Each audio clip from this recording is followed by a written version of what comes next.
प्रधानमंत्री नरेंद्र मोदी ने आज गुजरात में वीडियो कॉन्फ्रेंसिंग के माध्यम से प्रधानमंत्री गरीब कल्याण अन्न योजना के लाभार्थियों से किया संवाद। कहा, कोविड महामारी का आर्थिक दुष्प्रभाव कम करने के उद्देश्य से शुरू की गई ये योजना।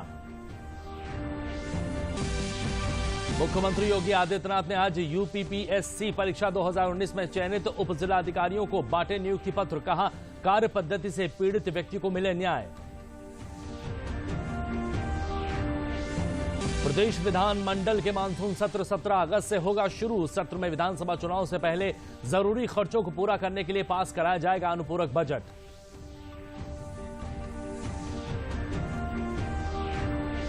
और प्रदेश सरकार ने कोरोना संक्रमण की नियंत्रित होती स्थिति को देखते हुए स्कूल, कॉलेज और विश्वविद्यालयों को 16 अगस्त से 2 पालियों में खोलने का लिया फैसला। शिक्षण संस्थानों में टीकाकरण के लगाए जाएंगे विशेष शिविर।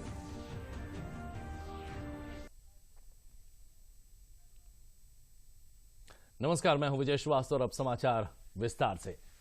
प्रधानमंत्री नरेंद्र मोदी ने आज गुजरात में वीडियो कॉन्फ्रेंसिंग के माध्यम से प्रधानमंत्री गरीब कल्याण अन्न योजना के लाभार्थियों से बातचीत की।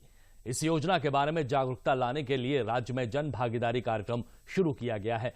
प्रधानमंत्री गरीब कल्याण अन्न योजना खाद्य सुरक्षा कार्यक्रम है, जिसे प्रधानमंत्री ने कोविड महामारी का आर्थिक दुष्प्रभाव कम करने के उद्देश्य से शुरू किया है।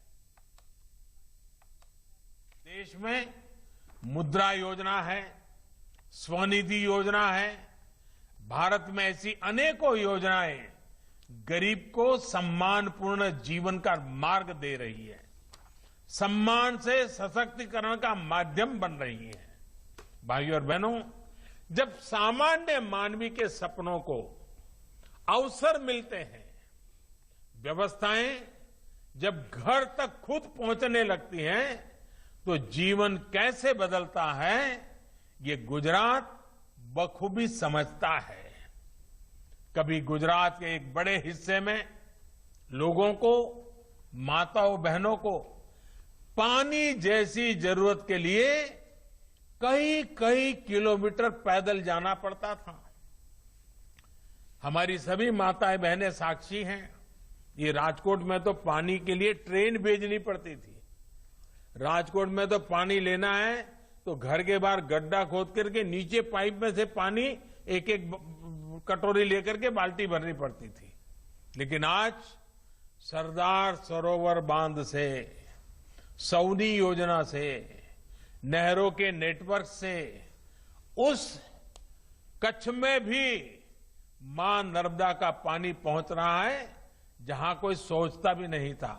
और हमारे यहां तो कहा जाता था कि मां नर्मदा का स्मरण मात्र से पुण्य मिलता है।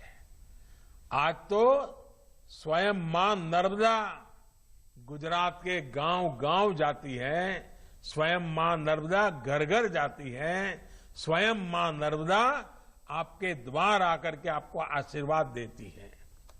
इन्हीं प्रयासों का परिणाम है कि आज गुजरात 100% नल से जल उपलब्ध कराने के लक्ष्य में अब ज्यादा दूर नहीं है।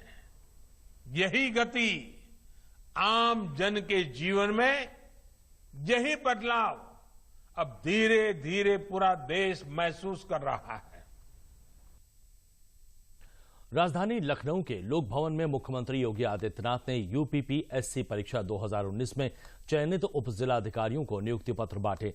इस अवसर पर उन्होंने नवनियुक्त चयनित उप जिलाधिकारियों से संवाद भी किया। इस कार्यक्रम में उन्होंने कहा कि आप लोगों को इस बात का ध्यान रखना होगा कि कार्य पद्धति पीड़ित को न्याय मिले।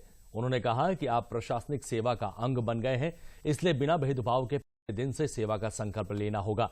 उन्होंने कहा कि जमीनी समस्याओं को निस्तारण करने में जनता दर्शन का कार्यक्रम बहुत ही महत्वपूर्ण होता है। तहसील स्तर पर ही समस्याओं का निस्तारण होने पर जनता को बड़ा लाभ मिलेगा। आप सभी को पूरी तरीके से उस प्रक्रिया का पार्ट बनना चाहिए। याद रखना, भारतीय प्रशासनिक सेवा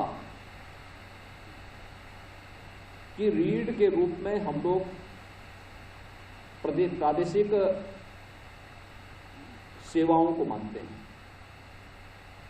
क्योंकि उप जिलाधिकारी के रूप में आपके पास जो दायित्व आने हैं अपनी ट्रेनिंग पूरी करने के साथ आपको विभिन्न तहसीलों में जाकर के वहां पर अपनी सेवाएं देनी होंगी। और याद रखना कि जनता से जुड़ी हुई जो समस्याएं हैं, एक कॉमन मैन की जो समस्या है, आधी से अधिक समस्या केवल राजस्व से संबंधित समस्याएं होती हैं। अपराध की प्रकृति में मैं बहुत बार देखता हूं कि गांव में या शहरी क्षेत्रों के मोहल्लों में जो विवाद होते हैं, उनके पीछे भी ये छोटे मोटे जो राजस्व से संबंधित विवाद होते हैं, जिसपे समयबद्ध निर्णय न होने के कारण हमारी जो प्रशासनिक व्यवस्था है वो अनिर्णय का शिकार जब हो जाती है, तो उसका खामियाजा एक आम नागरिक को भुगतना पड़ता है। और इसलिए हमारा दायित्व होना चाहिए कि हर एक व्यक्ति को न्याय मिले, न्याय से कोई वंचित न होने पाए। किसी भी प्रकार की अव्यवस्था और दुर्व्यवस्था, जिस व्यवस्था के हम पार्ट हैं वहां पर न दिखे, या हम अगर अपने इस दायित्व का ईमानदारी पूर्वक निर्वहन करते हैं तो हम अपने आप के साथ न्याय करते हैं, अपनी सेवा के साथ न्याय करते हैं, और जिस व्यवस्था ने हमें सम्मान दिया है उस व्यवस्था के साथ भी हम न्याय करते हैं। उन्होंने कहा कि पिछली सरकारों में ज्यादातर चयन की प्रक्रिया भ्रष्टाचार की भेंट चढ़ गई। न्यायालय के द्वारा कई नियुक्तियों की सीबीआई जांच कराई गई है और कुछ जांचें अभी भी चल रही हैं। उन्होंने कहा कि पिछले 4 वर्षों में पारदर्शिता के साथ नियुक्तियां की जा रही हैं। उन्होंने कहा कि उनकी सरकार का लक्ष्य है कि प्रदेश में युवाओं को उनकी योग्यता के अनुसार फल मिले। सरकार के द्वारा नियुक्तियों में समयबद्ध तरीके से काम किया जाने लगा है। उन्होंने कहा है कि इसी वर्ष यूपी पीसीएस की 2017-18 के भी नियुक्ति पत्र बांटे गए हैं और फिर से एक बार 2019 की नियुक्ति पत्र बांटना अपने आप में प्रमाण है कि चयन प्रक्रिया तेज गति से की जा रही है। बहुत सारी जांचें न्यायालय के आदेश पर सीबीआई जिसमें अभी भी जांच कर रही है। ये वास्तव में प्रदेश की युवाओं के जीवन के साथ, उनकी प्रतिभा के साथ न केवल खिलवाड़ था, बल्कि उन्हें कुंठित करने की कुत्सित मंशा के तहत पिछली सरकारों के द्वारा की गई शरारत का भुक्तभोगी उत्तर प्रदेश का युवा होता था। पिछले 4-4.25 वर्ष के दौरान हम सब ने आदरणीय प्रधानमंत्री जी के प्रेरणा और उनके मार्गदर्शन में शासकीय नौकरियों को पूरी निष्पक्ष और पारदर्शी तरीके से संपादित करने के लिए आयोग और बोर्डों के माध्यम से जो प्रक्रिया आगे बढ़ती है उसको ये व्यवस्थित रूप से आगे बढ़ाया। और आज मुझे बताते हुए प्रसन्नता है कि जो ये बोर्ड और आयोग अव्यवस्था, भ्रष्टाचार, भाई भतीजावाद कहते बन चुके थे और उसके कारण अनिर्णय की स्थिति पैदा हो गई थी, इस जड़ता को दूर करते थे, प्रक्रिया में तेजी लाने, निष्पक्षता लाने, शुद्धता और पारदर्शितापूर्ण तरीके से इस नियुक्ति की प्रक्रिया को आगे बढ़ाने के परिणाम बहुत अच्छे ढंग से सामने आ रहे हैं। एक भी नियुक्ति उत्तर प्रदेश की आज के दिन पर हम लोग इधर 4.25 वर्ष के दौरान 4.5 लाख के आसपास सरकारी नौकरियों में प्रदेश के नौजवानों को नियुक्ति पत्र दे चुके हैं और कोई भी हमारी चयन की प्रक्रिया न्यायालय में लंबित नहीं है। पूरी पारदर्शिता के साथ, पूरी ईमानदारी के साथ, पूरी निष्पक्षता के साथ इस पूरी कार्रवाई को आगे बढ़ाया गया और सभी आयोग और बोर्डों से भी यही आग्रह किया गया कि वे पूरी ईमानदारी के साथ इस प्रक्रिया को आगे बढ़ाएं। योग्यता, मेरिट और आरक्षण के नियमों का पूरा पालन करें। देश में आज कोरोना संक्रमण के दैनिक मामलों में कमी दर्ज की गई है। स्वास्थ्य और परिवार कल्याण मंत्रालय के मुताबिक देश भर में पिछले 24 घंटों में 30,549 नए संक्रमण के मामले दर्ज किए गए हैं। तो वहीं पिछले 24 घंटे में 38,887 मरीज उपचार करवाकर स्वस्थ हो चुके हैं। इसके बाद देश में रिकवरी रेट बढ़कर 97.38% हो गया है। सक्रिय मामलों की कुल संख्या घटकर 4,04,958 हो गई है। साप्ताहिक पॉजिटिविटी रेट वर्तमान में 2.39% आ गया है और दैनिक पॉजिटिविटी रेट घटकर 1.85% हो गया है, जो 5% से कम पर बना हुआ है।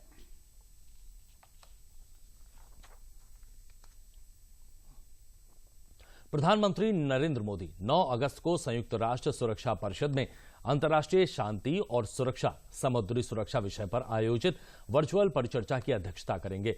विदेश मंत्रालय ने बताया है कि यह पहला अवसर है जब कोई भारतीय प्रधानमंत्री परिषद की परिचर्चा की अध्यक्षता करेगा।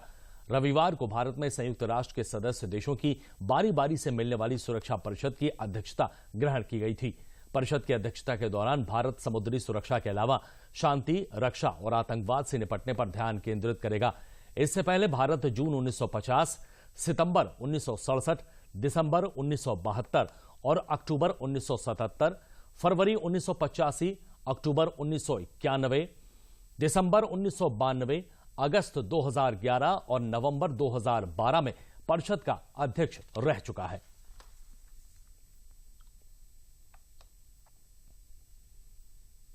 संयुक्त राष्ट्र में भारत की स्थायी प्रतिनिधि टीएस तिरुमूर्ति ने प्रेस वार्ता को संबोधित किया। उन्होंने भारत की अध्यक्षता में सुरक्षा परिषद के प्रस्तावित कामकाज के बारे में जानकारी दी। उन्होंने कहा कि भारत के विशेष ध्यान समुद्री सुरक्षा के मामले पर रहेगा। 2015, the Prime Minister of India put forward the initiative of SAGAR, an acronym for Security and Growth for All in the region, that encourages states to conserve and sustainably use the oceans and to make meaningful efforts to create a safe, secure and stable maritime domain. We plan to hold a virtual high-level open debate on maritime security on the 9th of August. This will be chaired by the Prime Minister of India, Shri Narendra Modi. I am also happy to inform you that His Excellency the President of the Democratic Republic of the Congo, who is also the President of the African Union, has kindly agreed to participate in the open debate given the importance that the topic of maritime security has for Africa. Afghanistan के मामले पर TS Tirumurti ने कहा कि इस मामले को अफगान नियंत्रण में ही सुलझाया जाना चाहिए। Afghanistan is of deep concern to all members of the Security Council. And we have seen that in recent dates, the violence is only increasing. And the UN report, in fact, goes on to say that the number of casualties during the period of May to June is, in fact, exceeds the number between January and April. We want to see an independent, peaceful, democratic, and a stable Afghanistan. And India has supported at every opportunity, that can bring peace, security and stability in Afghanistan. We should address the question of violence and the targeted attacks, and these are of very serious concern, and all violence must come to an end. Tirumurti ने यह भी कहा कि भारत की अध्यक्षता के दौरान शांति रक्षण अभियानों पर विशेष ध्यान रहेगा। उन्होंने कहा कि भारत की इस मामले में पहले से ही सक्रिय भूमिका रही है। On two specific aspects pertaining to peacekeeping. One is how to ensure the safety of peacekeepers by use of technology. And two, how to bring to justice the perpetrators of crimes against peacekeepers. We believe that infusion of appropriate technology can play a significant role in improving the safety and security of the peacekeepers. Use of field focus, reliable and cost-effective new technologies in peacekeeping operations that are driven by practical needs of end users on the ground is the need of the hour. Under the overarching theme of protecting the protectors, the External Affairs Minister of India will be chairing an open debate on the 18th of August on the topic of technology and peacekeeping. It will be held in the Security Council chambers. TS Tirumurti ने यह भी कहा कि भारत आतंकवाद के सभी प्रारूपों के खिलाफ है। उन्होंने आतंकवाद के वित्त पोषण पर रोक लगाने को जरूरी बताया है।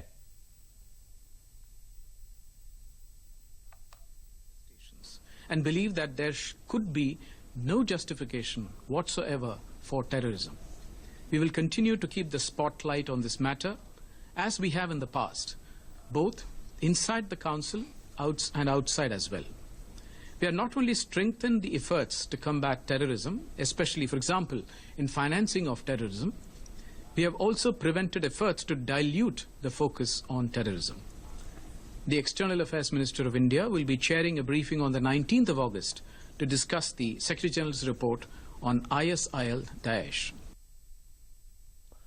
मुख्यमंत्री योगी आदित्यनाथ की अध्यक्षता में कई महत्वपूर्ण निर्णय लिए गए। मुख्यमंत्री बाल सेवा योजना के अंतर्गत आर्थिक सहयोग करने का प्रस्ताव भी अनुमोदित किया गया। कोविड-19 से 18 वर्ष से कम उम्र के बच्चे जिन्होंने अपने माता पिता में किसी एक अथवा दोनों को खो दिया है, उनको उच्च शिक्षा तक सुविधा प्रदान की जाएगी। जिनकी माता तलाकशुदा या परित्यक्ता है अथवा माता पिता दोनों जेल में हैं, उनको ये सुविधा मिलेगी।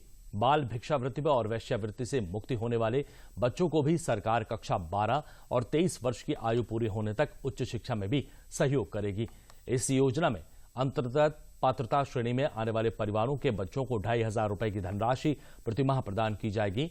मंत्रिपरिषद ने होमगार्ड, स्वयंसेवकों और अवैतनिक अधिकारियों को सेवा अवधि में मृत्यु होने पर 5 लाख रुपए, उनके परिवार को अपंगता की स्थिति में 2.5 लाख रुपए अनुग्रह राशि के रूप में भी दी जाएगी।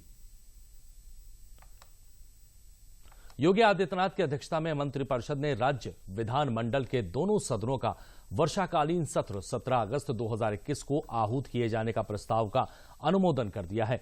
संविधान के अनुच्छेद 174 के खंड 1 के तहत 6 महीने के अंदर विधानसभा और विधान परिषद के सत्र को आहूत किए जाने का प्रावधान है, जिसको ध्यान को रखते हुए अगला सत्र 17 अगस्त से हो रहा है।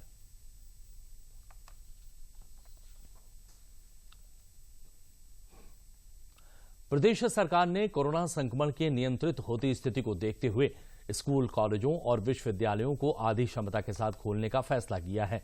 कक्षा 9 से 12 तक के स्कूलों में 16 अगस्त से 2 पालियों में सुबह 8 बजे से 12 बजे तक और अपराह्न 12:30 बजे से शाम 4:30 बजे तक पढ़ाई होगी।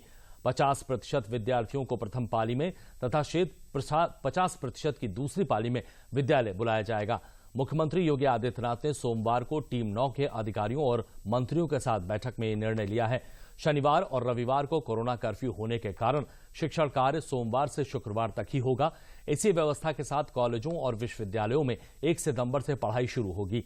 शिक्षण संस्थानों का संचालन होने के साथ ही 18 वर्ष से अधिक आयु के विद्यार्थियों के लिए टीकाकरण के विशेष शिविर भी लगाए जाएंगे। पंजाब के सभी प्राथमिक और माध्यमिक स्कूल खोल दिए गए हैं, तो वहीं उत्तराखंड में सिर्फ 9वीं से 12वीं तक के स्कूलों को खोलने की इजाजत दी गई है। इसके अलावा छत्तीसगढ़ के रायपुर में 10वीं और 12वीं के स्कूलों को खोल दिया गया है।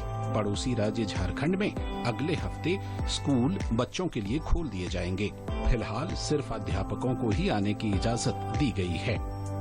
बात करें पंजाब की, तो कुछ अभिभावकों के विरोध के बावजूद सभी प्राथमिक स्कूलों को तकरीबन 1.5 साल बाद खोल दिए गए हैं। राज्य के सभी बड़े शहरों लुधियाना, मोहाली और अमृतसर में स्कूल खुल चुके हैं। मास्क डाल के आना, सैनिटाइजर लेकर आना एंड हर क्लास के बाहर सैनिटाइजर भी रखे हैं एंड वहाँ पे हम जो बाहर है वहाँ पे भी मास्क रखे हैं ताकि अगर कोई मास्क लगाना भूल जाए तो वहाँ पर मास्क लगा के अंदर आ सके। वहीं उत्तराखंड में 6ठी से ऊपर की सभी कक्षाओं के लिए स्कूलों को एक बार फिर खोलने की इजाजत दी गई है। उत्तराखंड के अलावा छत्तीसगढ़ में भी स्कूल खुल गए हैं और छात्र इसे लेकर उत्साहित भी हैं। हम सभी बच्चों के लिए खोल सकते हैं स्कूल को। गवर्नमेंट ने एसओपी बहुत अच्छा बनाया हुआ है और उस तरह की अगर व्यवस्था स्कूल कर पाते हैं तो विद्यालय खोलने में कोई हानि नहीं है। सैनिटाइजर, मास्क और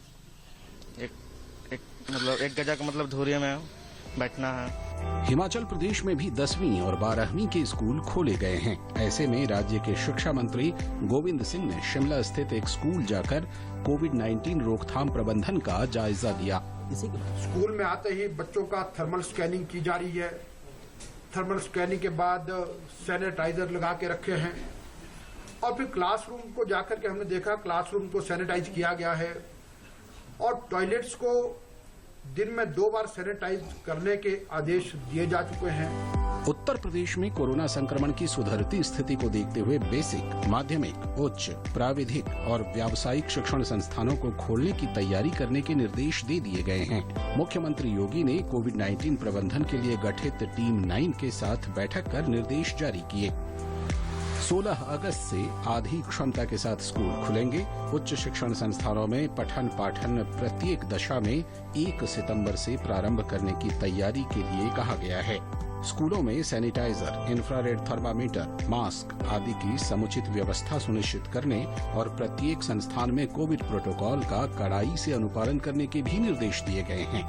वहीं दूसरी ओर देशव्यापी टीकाकरण अभियान के तहत देश में तकरीबन 47.5 करोड़ डोज लगाई जा चुकी हैं। इसके अलावा ICMR के एक अध्ययन के मुताबिक कोवैक्सीन कोविड के डेल्टा और डेल्टा प्लस वेरिएंट पर काफी प्रभावी पाया गया है। देश में पिछले 24 घंटे के दौरान नए संक्रमित मामलों को देखें तो कुल 40,134 मामले दर्ज किए गए हैं। देश में ये लगातार 56वां दिन रहा जब दैनिक पॉजिटिविटी दर 5% से नीचे यानी 2.81% दर्ज की गई। रिकवरी दर की बात करें तो ये लगातार 97% से ज्यादा बना हुआ है। वहीं केरल में कोविड की स्थिति के मद्देनजर केंद्रीय दल का 6 सदस्यीय दल राज्य में सभी प्रबंधन का जायजा ले चुका है। Bureau report, DD news. और बुलेटिन के अंत में प्रमुख समाचार एक बार फिर। प्रधानमंत्री नरेंद्र मोदी ने आज गुजरात में वीडियो कॉन्फ्रेंसिंग के माध्यम से प्रधानमंत्री गरीब कल्याण अन्न योजना के लाभार्थियों से किया संवाद। कहा, कोविड महामारी का आर्थिक दुष्प्रभाव कम करने के उद्देश्य से शुरू की गई ये योजना। मुख्यमंत्री योगी आदित्यनाथ ने आज UPPSC परीक्षा 2019 में चयनित उप जिलाधिकारियों को बांटे नियुक्ति पत्र। कहा, कार्य पद्धति से पीड़ित व्यक्ति को मिले न्याय। प्रदेश विधानमंडल के मानसून सत्र 17 अगस्त से होगा शुरू। सत्र में विधानसभा चुनाव से पहले जरूरी खर्चों को पूरा करने के लिए पास कराया जाएगा अनुपूरक बजट।